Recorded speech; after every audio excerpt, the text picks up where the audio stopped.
We still have flat earthers. We have people that don't believe in vaccinations. And what do we do about it? I'm going to hang up this phone, and then I'm going to show these people what you don't want them to see. It is the world that has been pulled over your eyes to blind you from the truth. What truth? You want answers? I think I'm entitled. You want answers? I want the truth! You can't handle the truth! Know what I'm saying? In the age of social media censorship, questioning whether or not the Earth is a globe has been deemed harmful thought. But why is this? We seem to be conditioned to think that the issue has been scientifically settled. But this is not the case. Our most popular scientists recognize that the geocentric model, where the Earth is at the center of the universe, is observably accurate.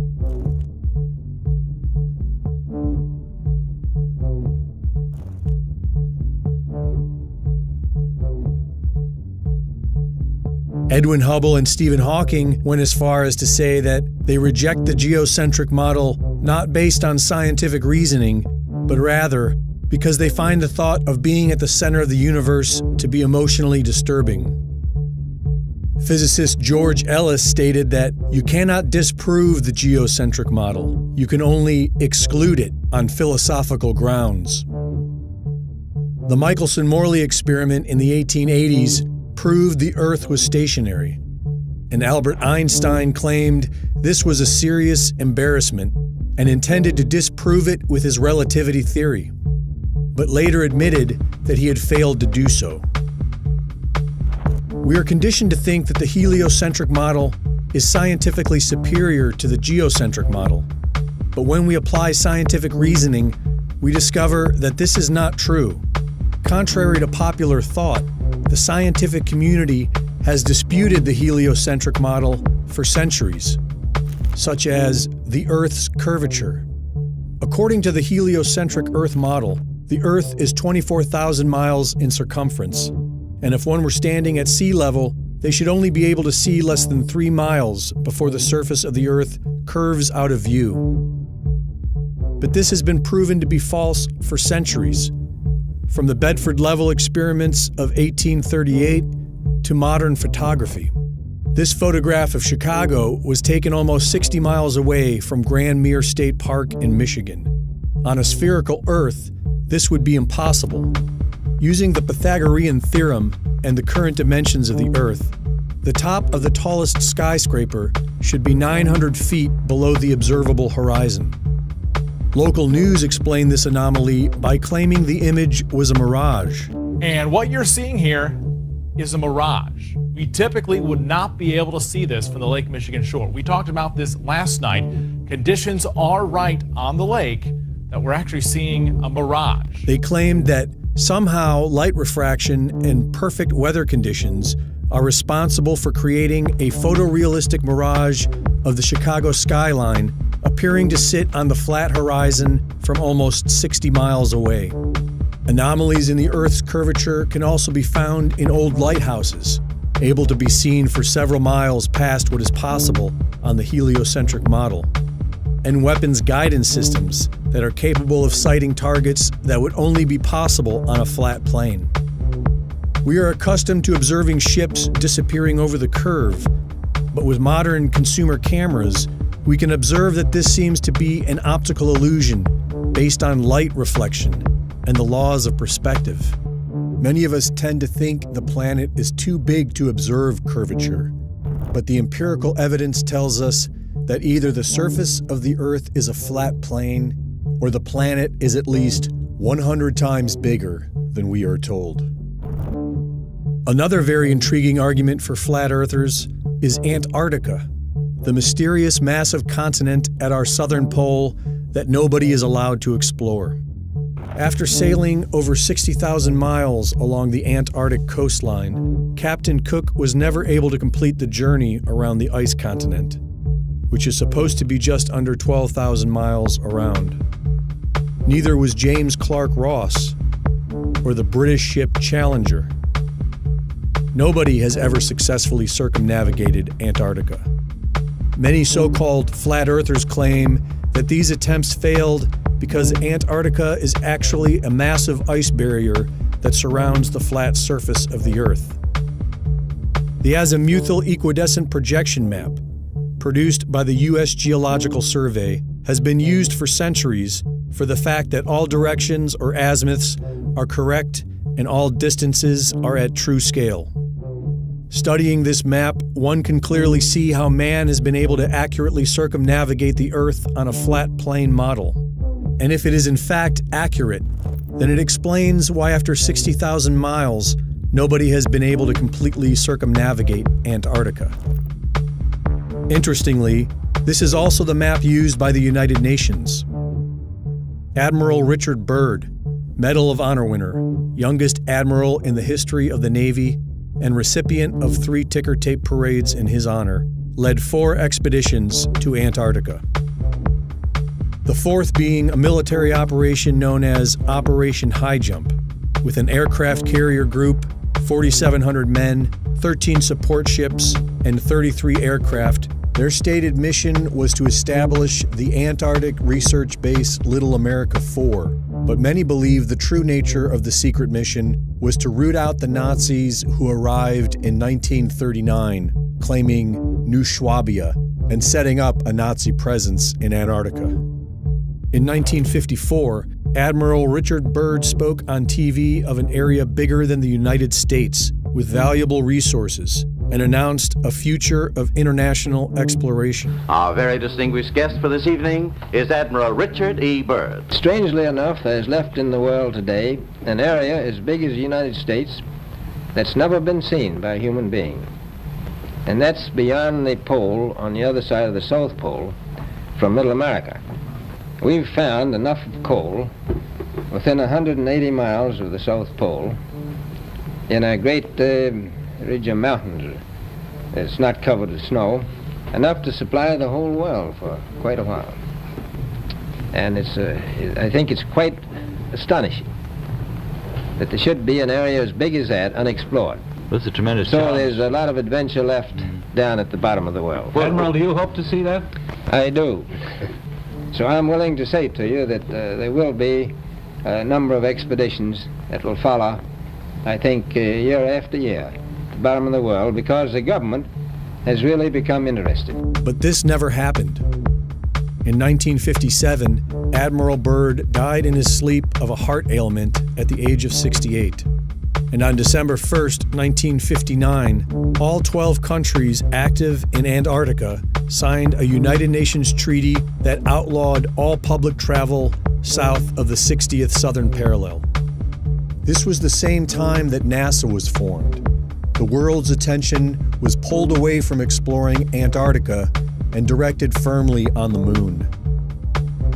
In 1962, a series of high-altitude nuclear tests was carried out by the United States. It was called Operation Fishbowl, which has caught the curiosity of many flat Earth researchers because the flat Earth model shared by the ancients was one where we lived within a sphere, upon a flat surface, and surrounded by a massive dome, like a fishbowl, or The Truman Show.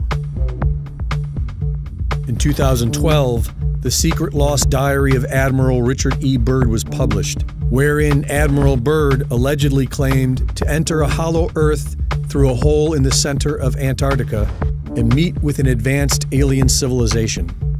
The diary provides no evidence of being authentic, and many would suggest that it portrays the distinguished admiral as a crackpot and strange tales of Antarctica as fantasy. To this day, the public is strictly prohibited from traveling below the 60th southern parallel. Nobody has ever completely circumnavigated Antarctica, and airplanes are prohibited from flying over the icy continent. What are they hiding? There is now talk of investing trillions of dollars to explore Mars. Why not Antarctica? If sharing videos about flat Earth is harmful, why not put it all to rest by circumnavigating Antarctica, documenting everything, and prove that the Earth is a spinning globe? For Infowars.com, this is Greg Reese. You take the blue pill, the story ends. You wake up in your bed and believe whatever you want. You take the red pill. You stay in Wonderland. If some of these folks were around when Columbus set sail, Earth is flat and not round.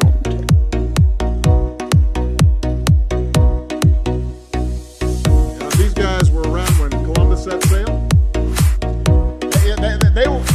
They must have been founding members of the Flat Earth Society. They'd be charter members of the Flat Earth Society. And I show you how deep the rabbit hole goes.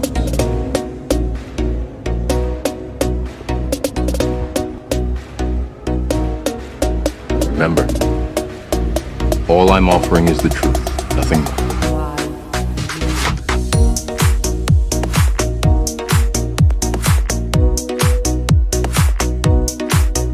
Earth is flat and not round. But it takes a strong, independent mind to recognize and then set aside one's indoctrination. Unlike the globe propagandists, we flat earthers don't want you to believe or trust us. We don't believe in the flat earth. Please understand that. We tested whether the globe exists and found, based on the extensive amount of evidence that we've gathered, that there is no curvature, that there is no outer space, and heliocentrism is false. But we want you to figure that out for yourself. On the other hand, NASA and its spaniels, liars, parrots, and actors will never tell you to go out and measure the curvature yourself. They are scam artists and deceivers. They want you to be gullible and ignorant as though it's a virtue. Please reject the illusions, lies, and hypnosis. Break your mental shackles. Come out of the allegorical cave and your stupid, fundamental, heliocentric religion and conduct these experiments and test the globe yourself. Come up with new experiments and ideas. Share what you have. It's fun and it's exciting. Flat Earth is breaking the chains that bind humanity. We absolutely promote intellectual freedom and investigation. It is Photoshop. It is Photoshop, but it's has to be. And we hope that a new breed of independently minded professionals, PhDs, and students will, in all humility, work together towards a true and objective grassroots scientific movement. I'm not embarrassed I'm a flat earther. I'm embarrassed it took me 40 years to see the truth that we live on a flat and stationary plane. Flat Earth comes with a big serving of humility. Based on experimentation, testing, and genuine reflection, we all came to realize that the Earth is flat and stationary, that outer space is fake, and that NASA lied. That is huge. Peter, this sucks! What are we doing out here?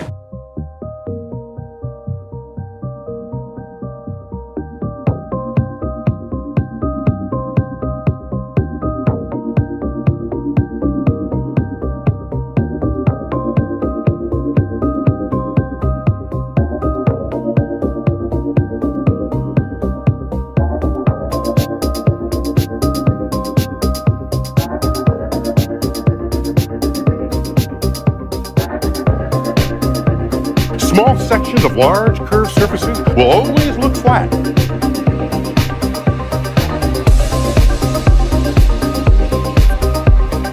Wow, look at this. Let's read something. The water was flat. The water was flat.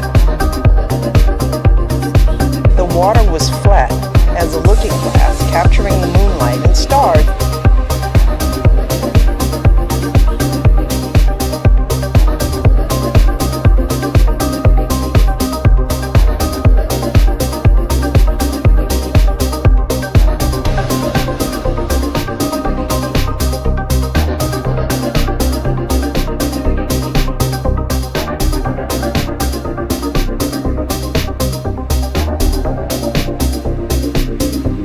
Earth is flat and not round. And I say yes. Told you not to worry. Imagine the hard time they've given Christopher Columbus. But maybe that's a lie. Voices on the right and left Honey, what's your hurry? are working right now to breathe life Just stay inside. into those old flat earth theories of protectionism. Remember not to get too close to stars. They're never gonna give you love. Where did you go? I should know, but it's cold and I don't wanna be lonely, so show me the way home.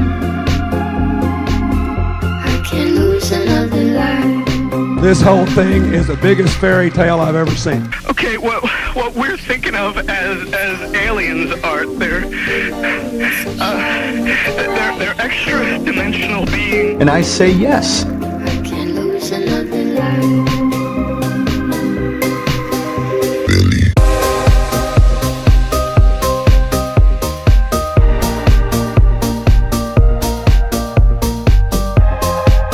This is a map, for example, of an anthropologist named Griffith Taylor, who was actually trying to describe what he saw as the racial dispersion of groups out of Asia around the world.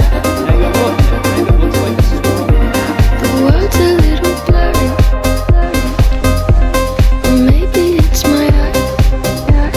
No way! When you suggest that you have space, therefore the second law of thermodynamics doesn't apply, it's a begging the question fallacy.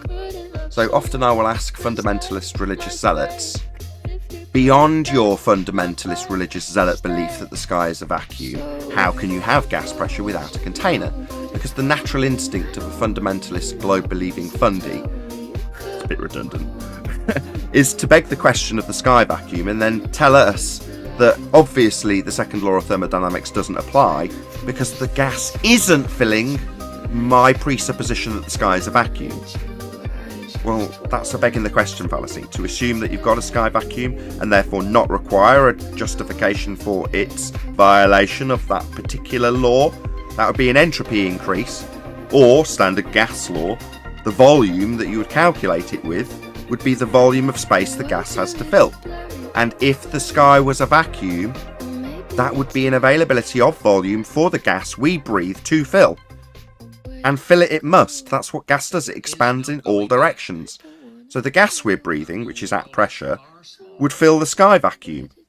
Now their response is often to say, well, we have a gas pressure gradient, which is merely a delta of the original question and assertion when you've got a sky vacuum belief. How can you have gas pressure in the first instance without a container? And they would say, well, a delta of gas pressure gradient is something we experience. It's like, well, how did you achieve the gas pressure in the first place without containment? And the answer is you can't. It stands directly in violation of several natural laws. Without the container, there can be no pressure.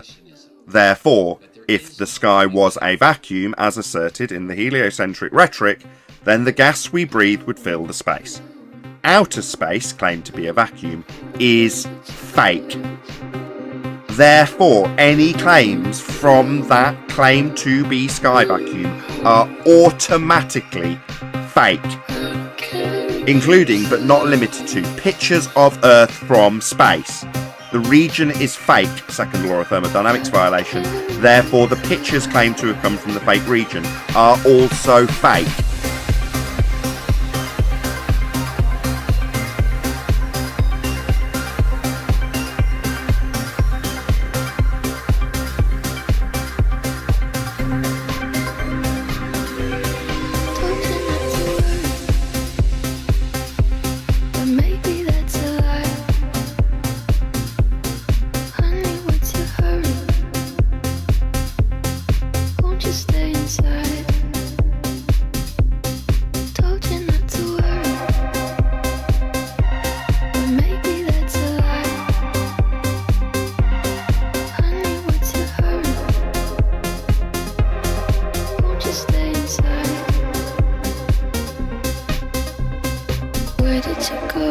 should know, but it's cold and I don't wanna be lonely. Was hoping you'd come home. I don't care if it's a lie. And so that's why I think we will have flat earthers. We will have the people who don't like vaccination, because hearsay throughout human history was the dominant form of information sharing.